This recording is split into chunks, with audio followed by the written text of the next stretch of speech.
Tetapi bagian terbesar dari saham Danone, yaitu sebesar 78%-nya, sebenarnya bukan di tangan publik, tapi melainkan dikuasai oleh investor institusional atau sebutan untuk perusahaan investasi raksasa. Dari data terakhir yang gue tahu nih ya, tercatat separuh dari sahamnya itu dimiliki oleh perusahaan asal Amerika Serikat, yaitu BlackRock.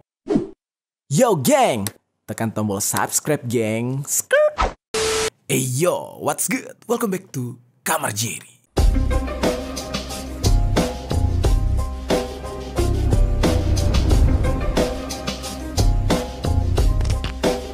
Geng, pembahasan kita kali ini akan membahas seputar perang antara Israel-Palestina atau perang Israel-Hamas lagi. Tetapi untuk kali ini gue pengen ngebahas tentang aksi boykot, yang mana sejak pecahnya perang Israel-Hamas dari 7 Oktober kemarin, muncul aksi boykot produk-produk yang pro-Israel di seluruh dunia, tidak terkecuali di Indonesia. Perusahaan-perusahaan multinasional yang biasanya kita gunakan produknya sehari-hari langsung menjadi sasaran empuk dari gerakan boykot ini. Ada beberapa nama besar dari produk-produk tersebut yang mungkin sekarang sudah sangat lumrah kita dapatkan di berbagai artikel yang ada di media. Salah satunya ada McDonald, ya kan? Itu kena tuh jelas banget. Nggak cuma di Indonesia, bahkan sampai ke luar negeri. Terus ada Starbucks, terus perusahaan raksasa Unilever, P&G, serta sampai Danone. Yang mana Danone ini seperti yang kita tahu, produknya itu banyak banget di Indonesia. Gerakan boykot ini sampai menimbulkan tanda tanya. Pasti kalian bakal berpikir, apakah akan berefek? Apakah ini bakal berpengaruh sama penghasilan produk-produk tersebut ketika dunia memboikot mereka? Nah, sebagian ada yang bilang, ya ini sangat berdampak, ini sangat berefek. Dan sebagian lagi bilang, nggak ngaruh, mereka perusahaan kaya. Mereka kalau misalkan nggak dibeli oleh umat yang ini, masih ada pembeli dari umat yang ono. Kayak gitulah kurang lebih perdebatannya. Nah, tetapi hal ini bakal kita bahas nih, geng. Bener nggak nih, ini nggak berdampak? Atau justru berdampak banget? Nanti kita kupas semuanya nih ya, bagaimana kondisi produk-produk ini. Karena kalau gue lihat nih ya, ini memang menjadi agak sedikit abu-abu. Pertama nih, kalau memang ini berdampak, berarti gokil juga gitu ya pergerakan boykot. Kalau memang nggak berdampak, kenapa banyak dari produk-produk ini yang panik? Nah, itu yang jadi pertanyaannya. Kenapa gue bilang panik? Karena masing-masing dari mereka itu sampai bikin klarifikasi. Kalau memang ya nggak panik, nggak akan bikin klarifikasi dong. Kita contohin aja ya. Ini kita nggak usah jauh-jauh di Indonesia nih, gue ambil satu contoh. Dan ini bukan statement gue,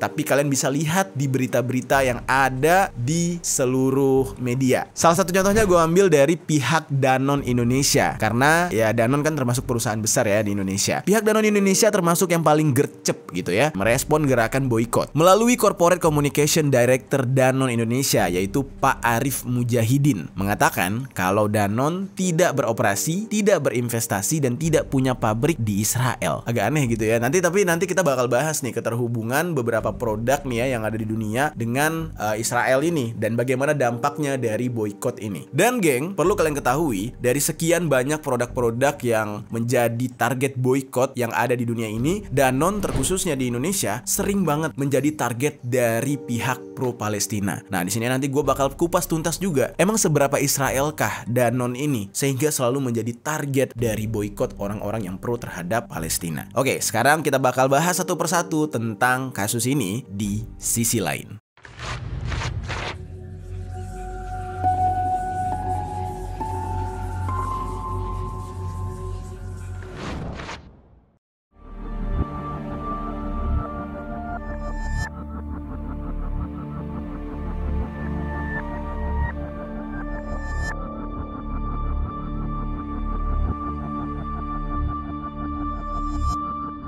Sebelum kita bahas masalah boykot produknya, di sini gue pengen menginformasikan sedikit ya tentang bagaimana perkembangan dari perang tersebut. Nah, jadi geng, serangan Israel ke Gaza itu semakin menjadi-jadi dan semakin memanas sampai sekarang. Minggu malam di tanggal 19 November tahun 2023, Rumah Sakit Indonesia di Gaza bahkan menjadi target serangan dari Israel. Nah, menurut informasi yang diterima oleh Site Manager Pembangunan RS Indonesia Gaza Mercy, Nur Ikhwan Abadi, serangan tank dari Israel mengenai lantai 3 Rumah Sakit Indonesia dan menyebabkan 8 pasien yang ada di sana tewas di tempat.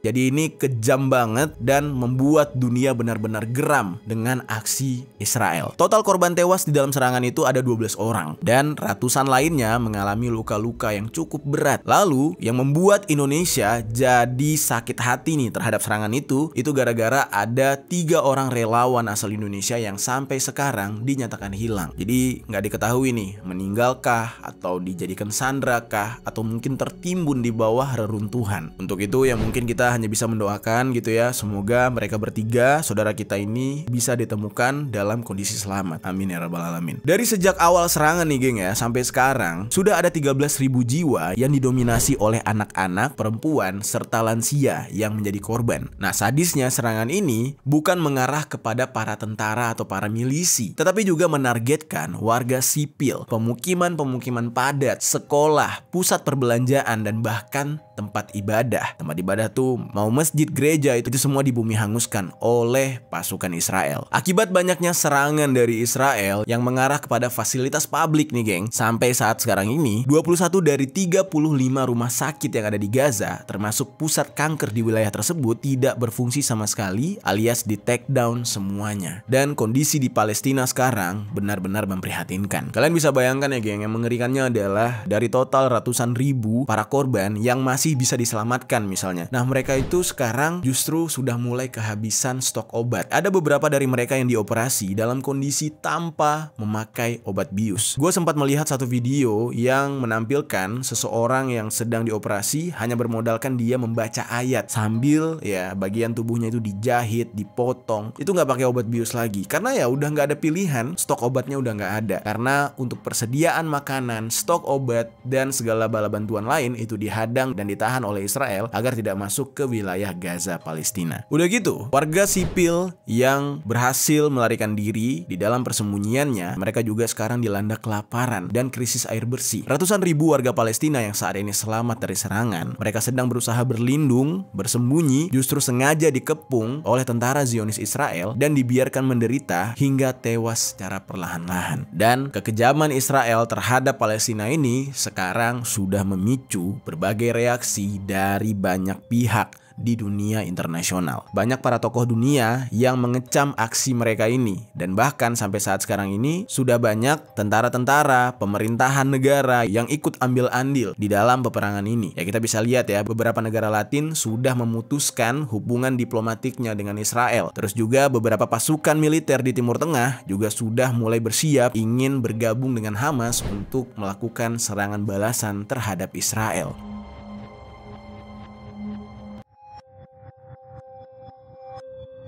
Kalau dulu kita lihat banyak sekali orang yang agak ragu untuk tampil dalam mengecam aksi Israel, tetapi justru berbeda dengan sekarang nih geng. Semua orang berani tampil, semua orang ingin menunjukkan diri kalau mereka benar-benar mengecam aksi Israel. Nah, nggak jarang juga artis-artis Hollywood nih gue lihat, nggak jarang juga beberapa model-model terkenal seperti Gigi Hadid, Bella Hadid, terus juga Macklemore, terus selebriti-selebriti dunia lain juga akhirnya memberanikan diri untuk mengecam aksi Israel. Nah, jadi reaksi terhadap Israel ini semakin berani ditunjukkan oleh orang-orang. Di Indonesia sendiri juga sama sebenarnya geng. Kalau kalian lihat ya, mungkin kalau kalian baca komen netizen ya itu hanya sebagian kecil lah. Mungkin bisa kita anggap itu buzzer kali ya, buzzer-buzzer yang ya nggak perlu didengarkan. Tetapi aksi nyata juga semakin banyak. Semakin banyak orang yang pro terhadap Palestina karena alasan kemanusiaan, dan mereka mengecam Israel karena genosida yang dilakukan benar-benar kejam.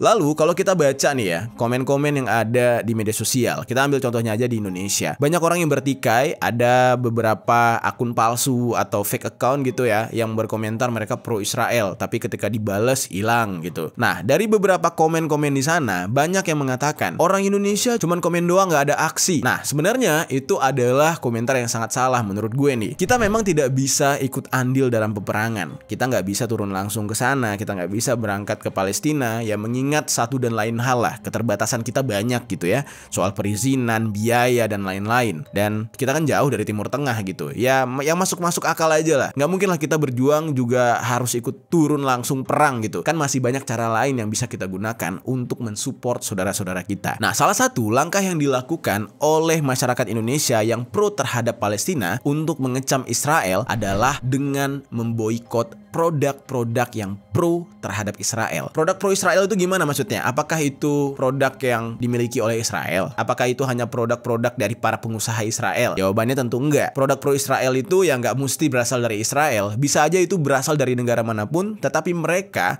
mempunyai catatan atau track record dalam mensupport para tentara Zionis. Ya misalkan nih, penghasilan penjualan mereka didonasikan untuk pembelian senjata Zionis Israel. Ya karena kita lihat ya, serangan bertubi-tubi terhadap Israel dari kiri kanan semuanya membuat stok persenjataan mereka menipis. Ekonomi mereka juga carut marut sekarang. Nah, maka dari itu banyak orang yang pro terhadap Palestina melihat adanya peluang untuk melemahkan Israel dengan cara memboikot produk-produk yang pro terhadap mereka. Supaya apa? Supaya bala bantuannya tidak semakin besar, supaya melemahkan perekonomian serta kemiliteran mereka. Karena ya nggak ada bala bantuan, gerakan demi gerakan, aksi boikot yang ada di seluruh dunia itu semakin marak. Dan di Indonesia sendiri termasuk salah satu yang terbesar yang melakukan pergerakan terhadap pemboikotan produk-produk pro Israel. Ada beberapa brand ya yang tadi di awal-awal gue udah sempat sebutin, yang mana brand-brand ini mensupport Israel secara finansial. Contoh salah satunya yang paling banyak di media sosial itu McDonald's, terus ada Starbucks gitu ya. Terus kalau brand fashion tuh ada Levi's, ada Unilever, ada Nestle, ada juga Danone dan ribuan perusahaan-perusahaan lainnya. Nah, jadi sumber cuan Israel untuk mensupport pendanaan militer mereka ya dari kita-kita juga sebenarnya. Kita yang memakai produk-produk yang pro terhadap mereka. Karena dari keuntungan tersebut mereka transferkan untuk mensupport pembelian senjata Israel, yang mana senjata itulah yang membasmi saudara-saudara kita yang ada di Palestina. Nah, jadi agak masuk akal memang banyaknya pesan-pesan boikot atau ajakan-ajakan untuk berhenti menggunakan produk-produk yang pro Israel. Terlepas dari adanya pro dan kontra nih yang mengatakan, wah lu kalau boikot produk yang pro Israel, apa lu nggak mikirin karyawannya nanti makan apa? Misalkan gitu ya. Apa lu nggak mikirin lapangan pekerjaan untuk saudara-saudara kita yang lain? Ya sebenarnya masuk akal juga sih kalimat tersebut. Ya banyak saudara kita yang menjadi karyawan di tempat tersebut yang kehilangan pekerjaan atau justru sepi nantinya gitu ya. Nah, tetapi ada juga nih kalimat dari netizen yang mengatakan lebih baik mengorbankan sebagian kecil ketimbang harus melihat saudara yang jumlahnya jauh lebih banyak terbantai. Nah, gue pas ngebaca itu tuh gue mikir juga, iya masuk akal juga sih. Sebagian kecil kehilangan pekerjaan, sementara yang besar ini kan kehilangan nyawa, geng. Yang ini mungkin ya kehilangan pendapatan, kalau ini kehilangan hak hidup gitu.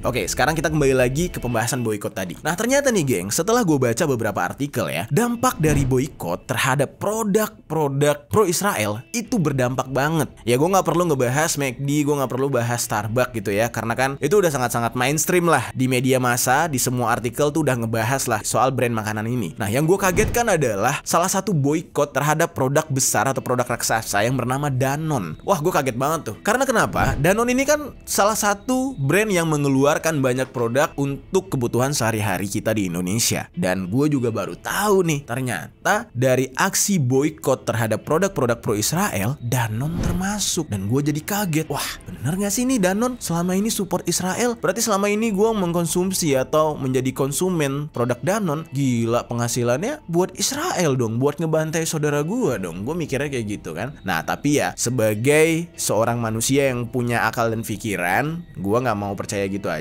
Akhirnya gue mencari tahu ini bener gak sih Danone ini adalah produk yang pro Israel, sampai akhirnya menjadi target boikot besar-besaran. Dan bahkan produk Danone ini sampai viral dan jadi trending topik Twitter pada hari Sabtu 11 November lalu dan terus menjadi percakapan publik hingga saat ini. Jadilah rame tuh aksi tolak Danone. Lalu bagaimana nih tanggapan dari pihak Danone, terkhusus Danone Indonesia, soal aksi boikot produk-produk mereka? Sekarang kita bahas.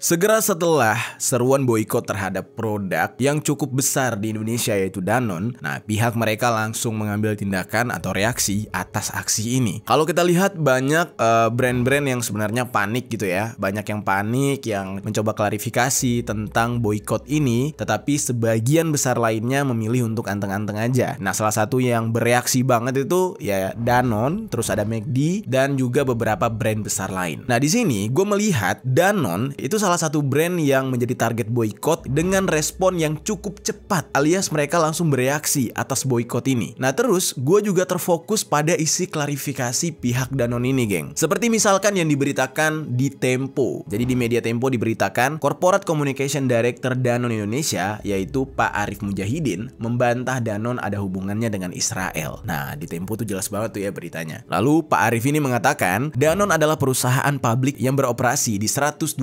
negara yang mempunyai karyawan dari beragam latar belakang etnis dan juga budaya. Dari berita ini yang gue tangkap ya, kalau dari penjelasan Pak Arief berarti yang dimaksud adalah 120 negara tempat beroperasinya Danone. Itu artinya beliau ini sedang berbicara tentang Danone Group atau Danone SA, yaitu induk dari ratusan anak perusahaan Danone yang ada di seluruh dunia, termasuk salah satunya Danone Indonesia.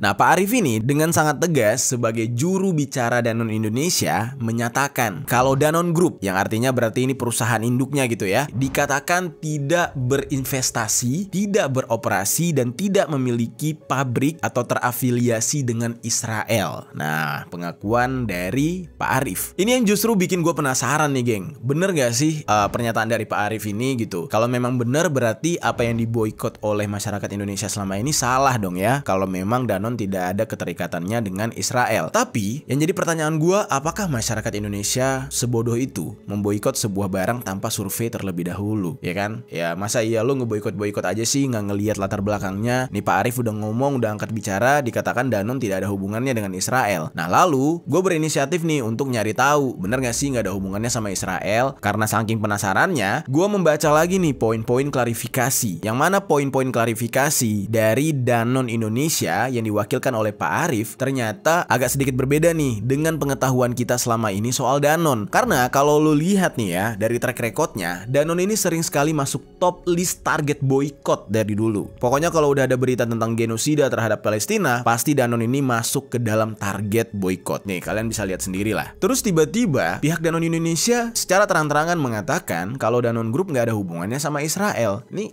jadi makin bingung gitu ya. Bener gak sih? Masa iya data yang ada di setiap artikel berita itu salah? Dan balik lagi, apakah masyarakat yang memboikot Danone melalui tokoh-tokoh aktivis, lembaga internasional yang menginisiasi gerakan boikot tersebut keliru mendapatkan informasi soal background Danone ini? Coba deh menurut kalian, apakah mungkin mereka salah dalam mencari data? Menurut kalian aja nih geng, coba tinggalkan komentar di bawah. Karena gini, ini berhubungan dengan aksi boikot terhadap brand-brand lain nantinya. Kalau memang aksi boikot terhadap Danone ini malah salah kaprah alias salah data, otomatis ada kemungkinan besar untuk produk-produk lain yang ikut terboikot juga kemungkinan bakal salah data juga, ya kan? Nah di sini nih nanti yang kasihan siapa? Yang kasihan ya karyawan yang bekerja, bener juga gitu. Dan juga si brandnya, dia ternyata tidak terafiliasi malah tertuduh gitu. Nah tapi kita balik lagi lihat, bener nggak nih kalau brand-brand yang gue sebutkan tadi tidak terafiliasi dengan Israel? Coba deh kalian cari tahu juga. Nah kalau kalian udah cari data-datanya, boleh kali ya kalian bagi linknya di kolom komentar geng, biar gue juga bisa lihat, bisa klik juga. Bener gak sih backgroundnya itu nggak ada hubungannya sama Israel? Oke, sekarang kita masuk ke dalam pembahasan nih ya. Background dari brand Danone ini ada hubungan sama Israel atau enggak?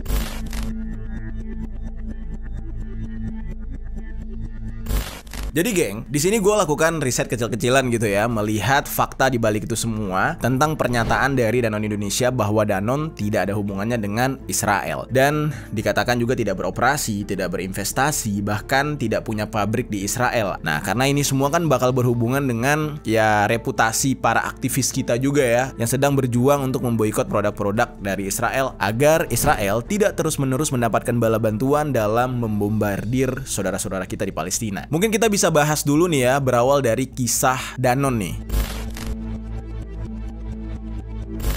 Nah, jadi sebelum Danone ini menjadi gurita bisnis yang tentakelnya ada di 120 negara gitu ya. Seperti yang disampaikan oleh Corporate Communication Director Danone Indonesia tadi. Nah, Danone ini sebenarnya berawal dari perusahaan kecil yang bergerak di bidang produksi yogurt. Nah, lalu ternyata setelah gue dapatkan faktanya, perusahaan ini didirikan oleh seseorang yang bernama Yitzhak Karso atau Ishak Karso gitu ya. Seorang imigran Yahudi asal Barcelona, Spanyol pada tahun 1919. Nama Danone ini sendiri diambil dari nama anak pertama Ishak ini, yaitu Daniel Karso. Nah, kenapa bisa dari nama anaknya yang Daniel kok jadi Danone? Nah, ternyata dalam bahasa Katalan itu nama panggilan Daniel berubah menjadi Danon. Jadi kayak apa ya, bahasa slangnya lah, bahasa sehari-hari di sana. Kayak misalkan namanya Ibrahim tiba-tiba dijadiin Bram gitu. Nah, itu kan menurut kearifan lokal gitu ya. Nah, jadi dari situlah tercipta namanya Danon.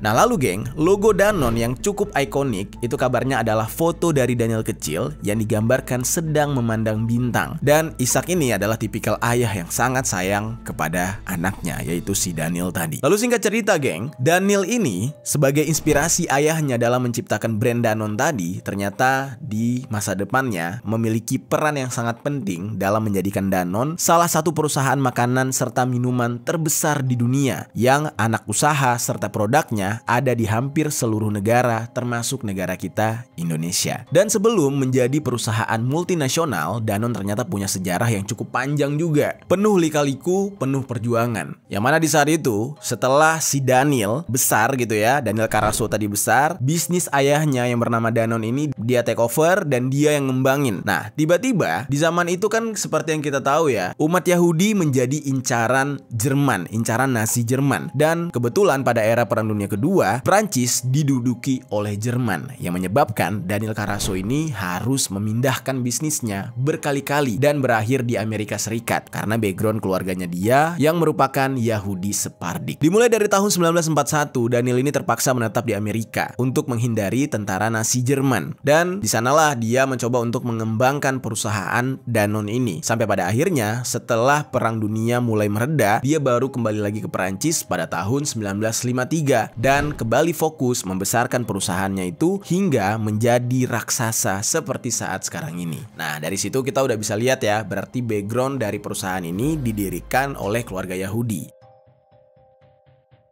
Sekarang kita masuk ke dalam pembahasan ketika Danone dikuasai oleh perusahaan elit global yang bernama BlackRock dan terindikasi sebagai investor pabrik senjata. Kalau tadi yang kita bicarakan itu adalah pendirinya, yaitu ayah dari Daniel Karso yang bernama Ishak Karso. Nah, sekarang yang jadi pertanyaannya, setelah perusahaan ini besar, siapakah pemiliknya? Berbicara tentang hal itu nih geng, Danone ini memang sebuah perusahaan terbuka, tetapi bagian terbesar dari saham Danone, yaitu sebesar 78%-nya, sebenarnya bukan di tangan publik, tapi melainkan dikuasai oleh investor institusional atau sebutan untuk perusahaan investasi raksasa. Dari data terakhir yang gue tahu nih ya, tercatat separuh dari sahamnya itu dimiliki oleh perusahaan asal Amerika Serikat, yaitu BlackRock. Kalau kalian penasaran dengan BlackRock, gue udah sempat bahas nih tentang BlackRock nih. Tuh, ini kalian bisa nonton di sini. Mereka itu adalah perusahaan penguasa pengendali sistem dunia, alias ya mereka itu elit global. Mereka yang mengendalikan cara dunia ini berjalan. Bisa bayangin tuh ya, saking berkuasanya. Jadi semengerikan itu. Dan ketika gue mengetahui kalau Danone sebagian besar sahamnya dimiliki oleh BlackRock, disinilah semakin terlihat bahwa hubungan antara brand ini dengan Israel semakin terlihat. Ini dikarenakan BlackRock ini selain didirikan oleh 5 orang keturunan imigran Israel di Amerika, perusahaan ini juga punya investasi yang sangat masif di negara Israel. Ya karena memang dibangun oleh orang Israel. Mereka itu orang Israel asli, 5 orang pindah ke Amerika Serikat dan mendirikan perusahaan besar ini. Dan perusahaan BlackRock ini juga berinvestasi pada sejumlah perusahaan persenjataan termasuk Lockheed Martin, RTX, Northrop Grumman, Boeing yang sering kita lihat bikin pesawat gitu ya, dan juga General Dynamics yang kesemuanya memproduksi persenjataan perang top notch yang ternyata digunakan oleh tentara Israel. Kalian boleh cek sendiri deh, kalau nggak percaya cari aja datanya. Benar-benar digunakan oleh Israel, senjata dari perusahaan ini. Dan bahkan senjata itu digunakan dalam agresi menyerang Palestina.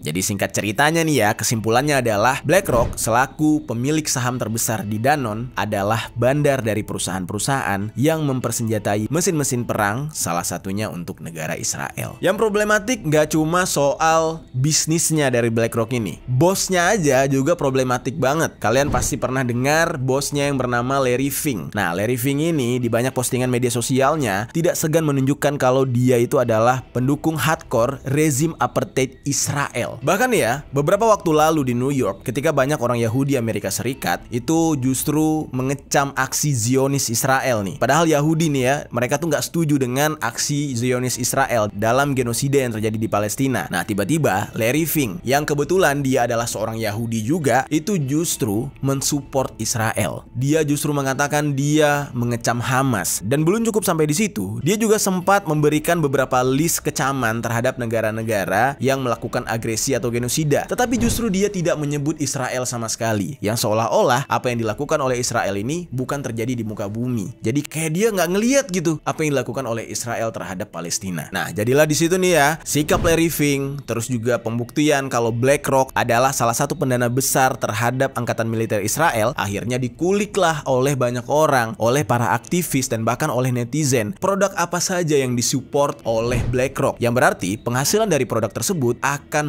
mengalir ke Israel secara tidak langsung. Nah, makanya timbullah nama Danone, yang artinya Danone SA atau Danone Group serta unit-unit usahanya di seluruh dunia, termasuk juga yang ada di Indonesia, itu ikut terseret karena dianggap sebagai bagian dari BlackRock yang mensupport mesin-mesin penghancur dari Israel. Nah, jadi dengan kata simpelnya nih geng ya, penjualan produknya yang ada di seluruh dunia, yang mungkin juga di negara kita gitu ya, itu hasilnya akan mengalir ke headquarter perusahaan mereka yang ada di Prancis, lalu dari situ meresap ke brankas BlackRock yang ada di New York. Selanjutnya ya kalian bisa menebak sendiri aliran dananya untuk biaya apa. Silahkan tinggalkan komentar di bawah kalau sudah paham. Nah, lalu geng, gue coba ngulik lagi nih, sejauh mana sih hubungan produk Danone dengan Israel? Nah, ternyata ada fakta lain lagi. Jadi pada era tahun 70-an, Danone yang kala itu masih bernama Grup Danone menjalin kerjasama strategis dengan Strauss Dairies yang merupakan produsen makanan serta minuman kemasan di Israel yang didirikan pada tahun 1974 oleh Michael Strauss. Nah, kalian bisa lihat sendiri datanya di sana.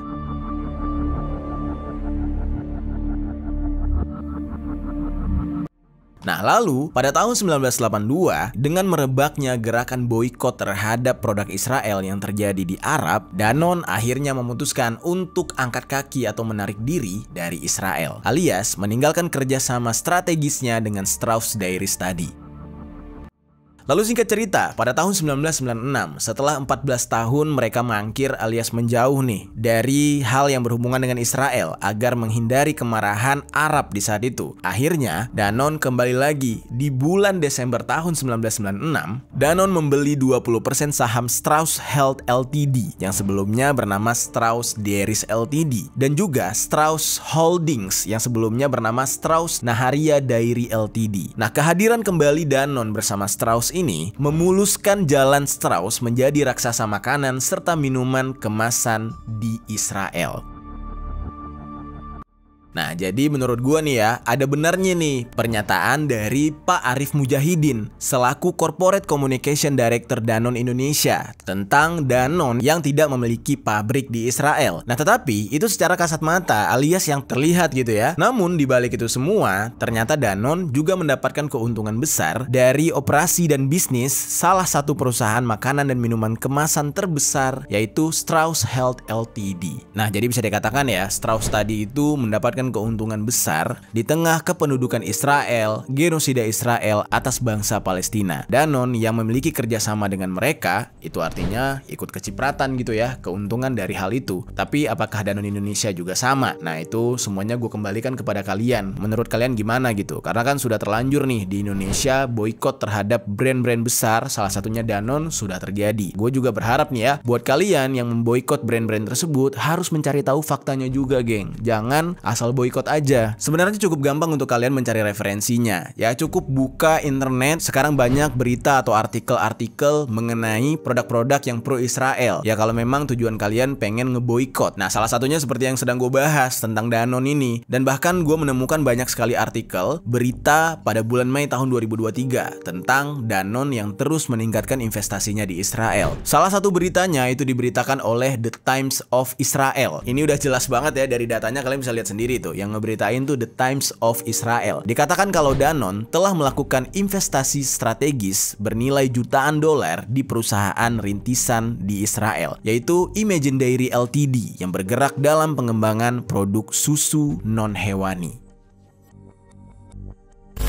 Lalu yang menariknya nih ya, Imagine Dairy ini adalah perusahaan kedua yang menerima suntikan dari raksasa makanan yaitu Danone di bulan-bulan tersebut. Nah lalu 2 minggu sebelumnya dikatakan juga kalau Danone diberitakan berinvestasi 2 juta dolar di perusahaan Israel yaitu Wilk. Tulisannya tuh WILK. Jadi karena investasi-investasi besar inilah media lokal di sana, media lokal di Israel menyebutkan gairah Danone sangat tinggi untuk berbisnis di Israel. Nah, jadi dengan melihat artikel-artikel tersebut, kita dapat referensi nih geng, agar nggak sembarangan memboikot produk-produk. Dan setiap pernyataan yang kalian berikan di media sosial, itu pastikan sesuai dengan datanya. Nah, seperti yang gue sampaikan saat sekarang ini bukan pernyataan atau opini pribadi gue, tapi merupakan data-data dari banyak berita, dari banyak artikel yang gue kumpulkan, dan kalian bisa lihat sendiri satu persatu. Ya, sebenarnya sangat disayangkan gitu ya, kalau memang keuntungan dari setiap penjualan produk Danone itu mengalir ke Israel. Ya gimana enggak, seperti yang kita tahu ya, produk Danone di Indonesia kan cukup terkenal. Gue juga jujur aja selaku konsumennya merasa kecewa kalau ini benar-benar terjadi. Ya kalian bisa lihat sendirilah, produk-produk Danone tuh banyak banget nih, gue tampilin tuh. Itu udah pasti yang sering sekali kita konsumsi setiap hari gitu ya. Nah salah satunya ada produk minuman mineral yaitu Aqua gitu. Ya siapa yang nggak kenal Aqua kan? Itu produk, ya jujur aja gue sangat mencintai produk itu. Bahkan gue konsumsi setiap hari dari gue kecil. Ya semoga lah ya pemberitaan ini tidak benar. Ya kita berdoa aja semoga ya produk Danone Indonesia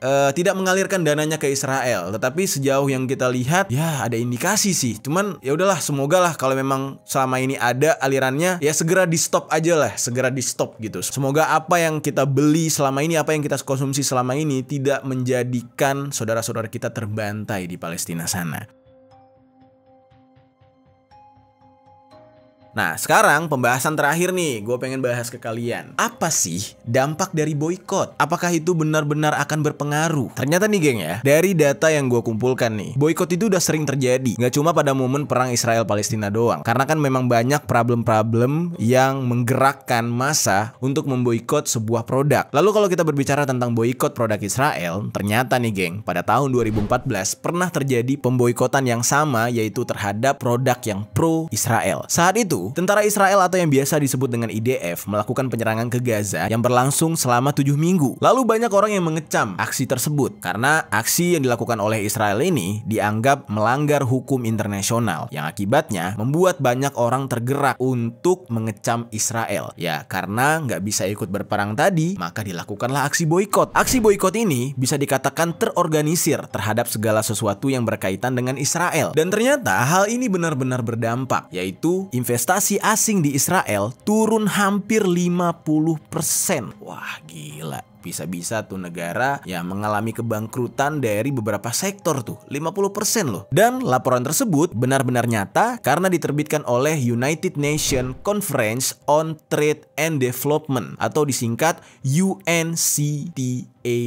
Bacanya tuh kayak UNCTAD. Nah, lalu apakah boykot yang dilakukan sekarang ini juga ikut berdampak? Ternyata jawabannya iya, geng. Jadi boykot ini sudah dimulai dari tanggal 10 Oktober kemarin dan memiliki dampak pada beberapa perusahaan franchise yang pro-Israel di berbagai negara. Seperti salah satunya saham dari PepsiCo yang memiliki produk Pepsi, Chipsy, Dunkin Donuts, dan beberapa produk lain mereka. Saham mereka turun ke level terendah yang mencapai 2,6 juta rupiah per saham. Padahal sebelumnya jauh di atas itu. itu. Dan menurunnya level saham mereka ini itu terjadi sejak hari pertama boykot bahkan. Dan ada beberapa produk lain yang juga ikut menurun sahamnya. Kalau kalian mau tahu, kalian bisa lihat di Google juga, atau gue tampilkan lah beberapa contohnya ya gitu ya, perusahaan-perusahaan yang sahamnya menurun gara-gara boykot. Nah, jadi efek atau dampak dari boykot itu benar-benar terlihat. Dan bahkan kabarnya nih ya, gencatan senjata yang ternyata mulai disetujui nih kabarnya oleh Israel. Padahal kan Israel keras banget nih, nggak mau gencatan senjata, tetap pengen perang terus karena kan mereka menganggap mereka bisa membantai rakyat Palestina, mereka menang atas perang ini. Tiba-tiba mereka mengiyakan untuk gencatan senjata. Kabarnya sih selama 4 apa 7 hari gitu kalau gue nggak salah, gue lupa deh, nanti editor gue tampilin lah gitu ya agar nggak keliru. Nah, banyak pakar yang menduga aksi gencatan senjata ini disetujui oleh Israel justru karena mereka sudah mulai terdesak. Mereka sudah mulai kekurangan pasokan, mulai kekurangan bala bantuan, mulai kekurangan aliran dana. Dan ini semua diakibatkan karena apa? Ya, apalagi kalau bukan produk-produk yang pro terhadap mereka mulai mengalami kerugian. Jadi aliran dananya agak tersendat. Nah, jadi dampak dari boykot sebenarnya lumayan terlihat. Nah, tapi ingat, jangan sembarangan boykot, geng. Harus cek dulu backgroundnya, datanya. Jadi jangan ikut-ikutan, oke? Kalau udah jelas, ya silakanlah boykot. Tapi kalau belum jelas, jangan. Dan sebenarnya ya pro kontra terhadap pemboikotan ini pasti akan ada yang bilang, wah gila lo cuma mikirin Palestina, nggak mikirin saudara lo yang ada di Indonesia sebagai pegawainya. Nah, sebenarnya itu ada benarnya juga. Dan ada juga yang mengatakan, kalau memang mau ngeboikot produk yang pro Israel, sekalian aja semua produknya jangan dipakai. Nah, itu ada benarnya juga sebenarnya. Nah, tetapi menurut gua, selama produk-produk itu bisa kita manfaatkan untuk mensupport saudara-saudara kita yang ada di Palestina, ya nggak ada salahnya kayaknya ya. Contoh misalkan kayak handphone, media sosial gitu kan, itu sebagian besar produk-produk yang pro terhadap Israel. Tetapi kalau produk tersebut bisa kita gunakan untuk menyuarakan aksi kemanusiaan terhadap Palestina, ya why not gitu. Ya intinya kita tetap fokus memberikan dukungan serta doa kepada saudara-saudara kita yang sedang dilanda peperangan